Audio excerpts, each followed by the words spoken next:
Pour ouvrir le logiciel, cliquez T1 sur Diamino. Ensuite, allez sur Fichier avec un T1 maintenu, puis glissez la souris sur Modifier chemin d'accès. Cliquez un double T1 sur la première ligne du tableau. Indiquez le nom du dossier dans lequel est enregistré les modèles Modaris nécessaires à la réalisation du placement. En effet, pour créer ou ouvrir un placement, les fichiers Modaris et Diamino doivent être impérativement dans le même dossier. Après avoir complété la première ligne du tableau, dupliquez-la dans l'ensemble de celui-ci. Pour cela, cliquez sur la première flèche bleue, puis les deux flèches rouges. Ensuite, videz la ligne du serveur de modèle. Aussi, d'un rapide coup d'œil, vérifiez le format des géométries. Dans la ligne doit être inscrit IBA VET MDL. Ensuite, dans Format de placement, doit être inscrit PLX et PLX. Et pour finir, dans Type de placement, doit être coché Standard. Cliquez T1 sur OK pour valider et fermer la fenêtre. À présent, allez sur Fichier par un T1 maintenu, puis glissez sur Créer. Une boîte de dialogue apparaît. Celle-ci est composée de deux parties. À droite, les généralités de placement et à gauche, la composition du placement. Complétons tout d'abord les lignes obligatoires de la première partie. En 1, saisir le nom du placement. Pour vous y retrouver, je vous conseille de le codifier de la manière suivante. Tout d'abord, le nom du modèle, ensuite, la ou les tailles du placement, suivi de sa lèse utile, et pour terminer, le code du tissu, c'est-à-dire T1 pour le premier tissu, T2 pour le deuxième tissu, DB pour la doublure, TH pour le thermocollant. En 2, indiquez la largeur de la lèse utile en mètres. En 3, indiquez le type de tissu correspondant à la nature du tissu indiqué dans la variante, c'est-à-dire T1, T2, DB ou TH. En 4, indiquez l'espacement global, c'est-à-dire qu'il faut indiquer la valeur d'espacement à appliquer tout autour de chaque pièce en dixièmes de millimètre. Par exemple, si je souhaite 0,5 cm d'espacement autour d'une pièce, je saisis 50. En 5, complétez l'espacement lèse. Indiquez l'espacement que vous souhaitez laisser entre le patronage et les bords du tissu. À présent, complétez la deuxième partie. Cliquez double T1 dans la case Nom du modèle. Une boîte de dialogue apparaît. Cliquez T1 pour sélectionner le modèle, puis validez avec OK. Cliquez double T1 dans la case Nom variante. Une boîte de dialogue apparaît. Cliquez T1 pour sélectionner la variante, puis OK pour valider. Cliquez double T1 dans la case Taille. Une boîte de dialogue apparaît. Cliquez T1 sur la taille souhaitée, puis OK pour valider. Attention, une fois que la taille est validée dans la case, supprimez les deux points qui suivent à l'aide du clavier.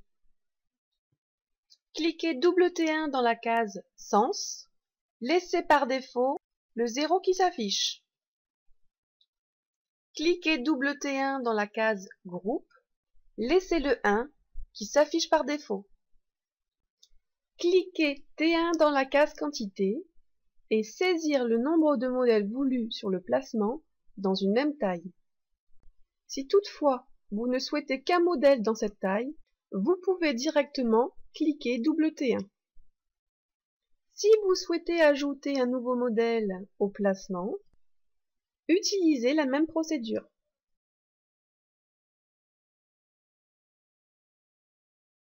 Si toutefois vous voulez supprimer un modèle dans votre placement, cliquez T1 sur le numéro de ligne, puis cliquez T1 sur Supprimer ligne.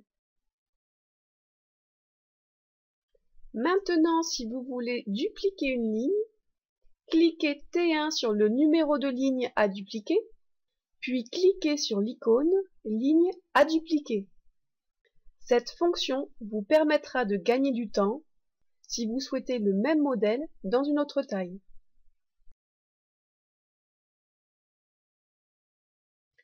Quand vous avez terminé la composition de votre placement, vous pouvez cliquer sur Enregistrer. Une boîte de dialogue apparaît pour valider la saisie de votre placement. Cliquez T1 sur OK si le chemin d'accès et le nom de votre placement sont corrects. Toutefois, si les informations sont incorrectes, modifiez-les en cliquant T1 sur Chemin d'accès et Sélecteur. Pour terminer, fermez les boîtes de dialogue. Maintenant, cliquez T1 sur Fichier, puis glissez sur Ouvrir. Une boîte de dialogue apparaît. Cliquez T1 sur OK si le chemin d'accès et le nom de votre placement sont corrects. Sinon, T1 sur le chemin d'accès et sélecteur pour modifier. L'ensemble des pièces à placer s'affiche dans le bandeau noir.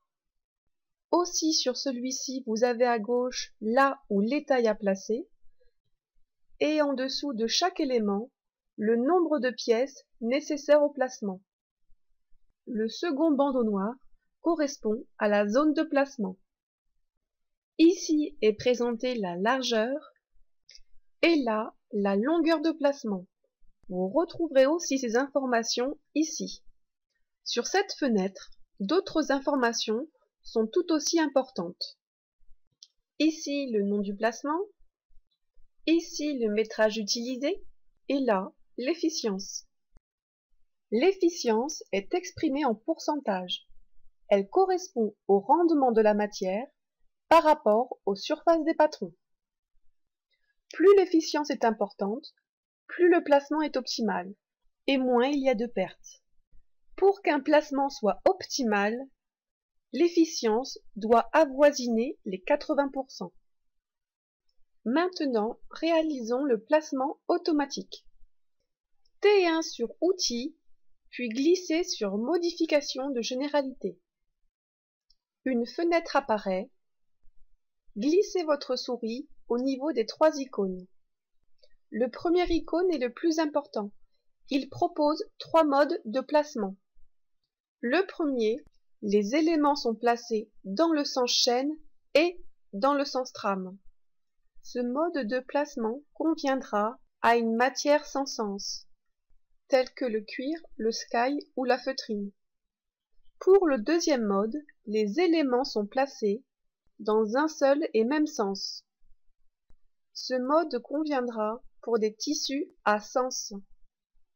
Pour le troisième et dernier mode, les éléments sont tous placés dans le sens chaîne et sont parfois tête-bêche, c'est-à-dire qu'ils sont pivotés à 180 degrés. Ce mode de placement conviendra au tissu uni sans sens. Concernant les 2 icônes suivants, désactivez leur fonction.